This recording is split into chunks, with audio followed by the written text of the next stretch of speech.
ඔබ දන්නවා හුඟක් වෙලාවට අපේ history of කෙළඹීම ස්වදේශිකයෝ YouTube එක බලන විට දිගා මඩුල්ල කියලා කියන්නේ පැරණි දීඝ ජන සමාජයේ වාසය කරපු ඒ වගේම ප්‍රාග් ඓතිහාසික යුගයේ ඉඳලා මිනිස්සු විශාල ප්‍රමාණයෙන් වාසය කරපු ප්‍රදේශයක් කියලා. ඉතින් අද අපි මේ ඇවිල්ලා ඉන්නේ ඒ වගේ పూర్ව ඓතිහාසික යුගයට අයිති තැනක් පුරාවිද්‍යාඥයෝ සඳහන් කරන ආකාරයට මෙන්න මේ කියන බණ්ඩාරදුව මෙගලිතික සුසාන හොයාගෙන යන ගමනට තමයි අපි අද මේ සූදානම් වෙන්නේ. ඉතින් අපි යමු බලන්න උහන බණ්ඩාරදුව මෙගලිතික සුසාන තියෙන්නේ කොහොමද? නැත්නම් මේ පැරණි ජන සමාජය කොහොමද මේ කියන සිරිත් විරිත් සිදු කරලා තියෙන්නේ? නැත්නම් මිනිස්සෙක් මැරුණාට පස්සේ ඔහුට කොහොමද වටිනාකම දුන්නේ? නැත්නම් ඒ පැරණි ජන සමාජය ආරක්ෂා කරන්න නැත්නම් පැරණි ජන සමාජයේ වටිනාකමට තැනක් දෙන්න මේ පැරණි මිනිස්සු මොන වගේ විධික්‍රමද භාවිතා කරලා තියෙන්නේ.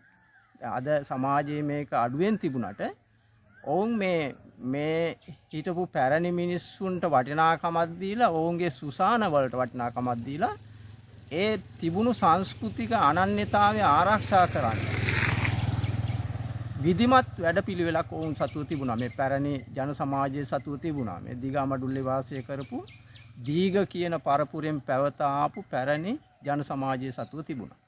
ඉතින් අපි යමු ඔවුන්ගේ ඒ සොහොන් සොයාගෙන.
මේ ස්ථානය අම්පාර උහන බණ්ඩාරදුව මෙගලිතික සුසාන පිහිටා තිබෙන ස්ථානය.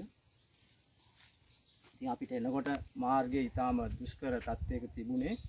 නමුත් ඒ දුෂ්කර මාර්ගය අද වර්තමානයේ හැම මාර්ගයේ දුෂ්කර තත්ත්වයක තිබුණාට పూర్ව ඓතිහාසික යුගයේ නැත්නම් මේ පුරාවිද්‍යාඥයෝ කියන ආකාරයට පූර්ව ඓතිහාසික යුගයේ ඉතාමත් දියුණු මිනිස් පරපුරක් මේ ප්‍රදේශයේ වාසය කරපු බව ඔවුන්ගේ සොහොන් වලින් පැහැදිලි වෙනවා. අනිත් දේවල් කෙසේ වෙතත් ඔවුන්ගේ සොහොන් මේ ස්ථානයේ පුරාවිද්‍යාඥයෝ කියන ආකාරයට සොහොන් 27ක් තියෙන්න ඕන. මේ මුළු ප්‍රදේශය පුරාම ව්‍යාප්ත වෙලා තියෙනවා. ඉතාමත් දියුණු මට්ටමට තමයි මේවා පෙළගස්සලා තියෙන්නේ. ඉතින් ඒකෙන් අපිට පැහැදිලි වෙනවා මේ පූර්ව ඓතිහාසික යුගයේ මේ දිගා මඩුල්ලේ වාසය කරපු මිනිස්සුන්ගේ ඒ චාරිත්‍ර වාරිත්‍ර නැතිනම් මේ මරුණු මිනිස්සුන්ගේට ස්ථානයක් දීලා මේ මහ පොළවෙන් ඒ ඔවුන්ගේ මලවුන් ඇදහිීම හෝ නැත්නම් වෙන චාරිත්‍ර වාරිත්‍ර කියන දේ ඊටමත් දියුණු විදිහට නැත්නම් ඊටමත් විධිමත් ආකාරයට සිදු කරන්නට ඔවුන් උත්සාහ අරන් තියෙනවා. ඉතින් නමුත් අද අපිට මේ ස්ථානෙට එන්න දියුණු අපි ආවේ ඊටමත් දුෂ්කර තත්ත්වෙන් අඩුම ගානේ අපේ බයික් එකටවත් ඒ මාර්ගයේ එන්න හරි අපහසුතාවයෙන් ආවේ. ඉතින් අපි බලමු මේ ප්‍රදේශේ පුරාම මේ ව්‍යාප්ත වෙලා තියෙන මෙගලිතික සුසාන කියලා තමයි මේවට කියන්නේ.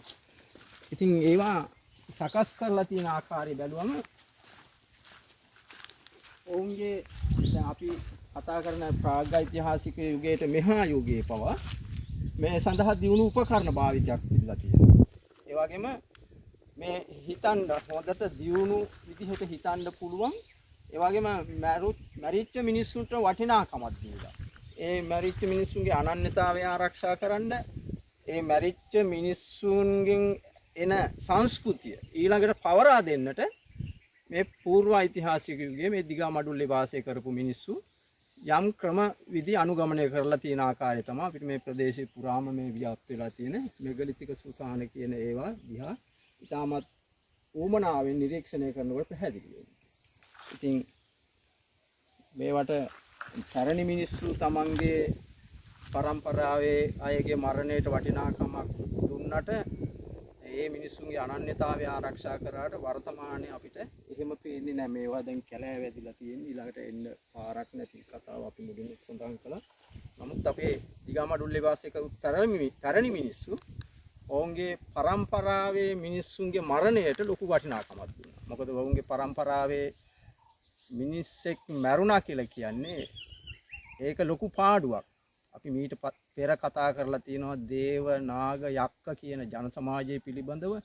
එතකොට අපි දන්නවා ගල්ලෙන් වල අක්ෂර ලියපු මිනිස්සු ඊළාට වාරිතාක්ෂණයක් තියෙනවා මේ දිගමඩුල්ල පුරාවටම. ඉතින් ඒ වැව් පොකුණු ගොඩනැගිලි හදපු පරම්පරාවේ මිනිස්සුන් මැරුණම ඒක ලොකු පාඩුවක්, රටට පාඩුවක්, ඊළඟට ඒ පරපුරට පාඩුවක්. ඒ නිසා වෙන්න ඇති මේ ස්ථානයේ ලේඛනගතව තියෙන ආකාරයට මෙගලිතික සුසාන 27ක් තියෙනවා කියලා තමයි ලේඛනගත වෙලා තියෙන්නේ. ඉතින් මේ ආකාරයෙන් පවුලක හෝ යම්කිසි නායකත්වයක් සමග හෝ ප්‍රාදේශීය නායකත්වයේ සමග හෝ ග්‍රාමීය මේ පවුලක නායකත්වයක් සමග මේ ආකාරයෙන් සුසාන ගොඩනැගෙන්නට ඇත්තේ. ඉතින් මේ සමහර සුසාන තාමත් මේ කැලේට යට වෙලා තියෙනවා. ඉතින් ඒ වගේම මේ වෙලාවේ කියන්න ඕන දැන් මේ කොහොම සකස් කිරීමේදී ඔවුන්ට මේ ගණිත ශිල්ප පිළිබඳව තිබුණු අවබෝධය. කියන්නේ වර්තමානයේ අපි සිමෙන්තියෙන් ගඩොල් පාවිච්චි කරලා සොහොනක් හදන ආකාරයෙන්ම ඒ කාලේ තිබුණු ශිලාමය තාක්ෂණය අනුව නැත්නම් ගල් කුළුණු වලින් පතුරු අරගෙන ඒවා නිශ්චිත ආකාරයෙන් ඍජුකෝණාශ්‍රකාරව ස්ථානගත කරලා ඒ තුල ඒ කරන්න ඕන මලවුන් සම්බන්ධව කරන්න ඕන සිරිත් විරිත් සිදු කරලා තියෙන බව තමයි අපිට මේවා ස්ථානගත කරලා තියෙන ආකාරයෙන් පැහැදිලි වෙන්නේ. ඊළඟට අපිට මේ ස්ථානයට ආවම පේනවා මේ සුසානයක් මැදි කරගෙන තමයි මේ දැවැන්ත රූස්ස ගහක් මතුවලා තියෙනවා. ඉතින් මේවා කාලාන්තරයක් අතහැරලා දාලා තිබුණු ඒවා බවට පැහැදිලි වෙනවා. මෙන්න මේ වගේ රූස්ස ගස් මේ සොහොන් මැදින් ඇවිල්ලා දැන් මේවායේ අරටුව විතරයි මේ වෙනකොට ඉතුරු වෙලා තියෙන්නේ. ඉතින් මේවා විධිමත් ආකාරයෙන් සකස් කරලා මේවා ප්‍රදර්ශනය කරන්න නැත්නම් පරණ මිනිස්සුන්ගේ අනන්‍යතාවය කොහොමද, ඔවුන්ගේ සංස්කෘතිය කොහොම එකක්ද, අන්න ඒ කියන කාරණා ටික මෙතනින් ඊළඟ පරපුරට අපිට දායාද කරන්න පුළුවන්කමක් තිබෙනවා. නමුත් අපිට පේන්නේ මේවා හුඟක් වෙලාවට අතහැරලා දාලා තිබුණ ආකාරයක් තමයි.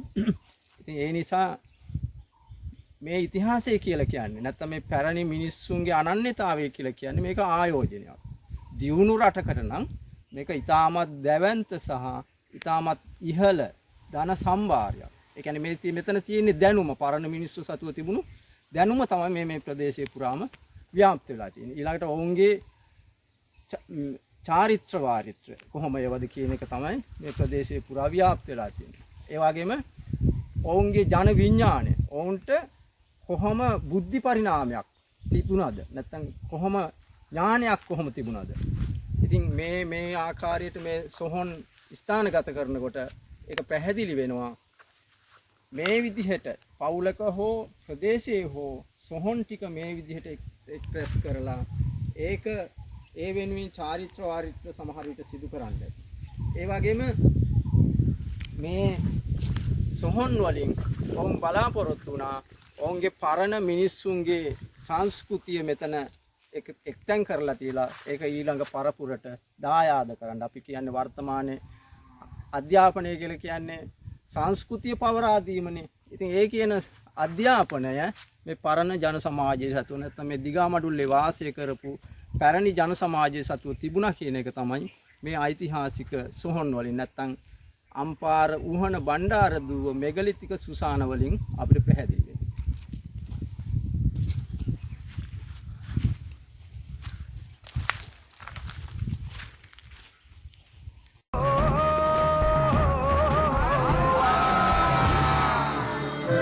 Digamara